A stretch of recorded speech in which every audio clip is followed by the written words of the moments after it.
said, येशू बोलले, don't think you will be heard because of many words. अनेक शब्द तू बोललेला आहेस, Ah. तू बडबड खूप केलीस म्हणून तुझं ऐकलं जाणार आहे, या भ्रमात राहू नको. Jesus is saying it. येशू बोलतात, Don't think you will be heard because of many words. अनेक शब्दांमुळे तुझं ऐकलं जाईल असा विचार करू नको. God is not impressed by our speeches. देवावरती आपल्या बोलण्याची छाप पडत नाही. मत्थी 6:7.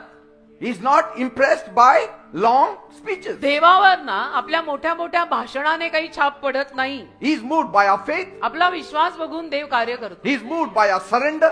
आपण जे काही देवाला समर्पण करतो ना त्यातून देव कार्य करतो. He is moved by our childlike trust. आणि बालकासारखा आपला जो विश्वास आहे ना त्यातून देव कार्य करतो. When your heart says, Jesus, help. जेव्हा तुझं हृदय म्हणतं की दे बाप्पा, येशू मला मदत कर, Lord, take charge. प्रभू ताबा घे, Lord, I trust you. प्रभू माझा तुझ्यावर विश्वास आहे, He leans in immediately. लगेच देव येतो He listens. He acts. आणि ऐकतो, कार्य करतो. Amen. Amen. Yes, there are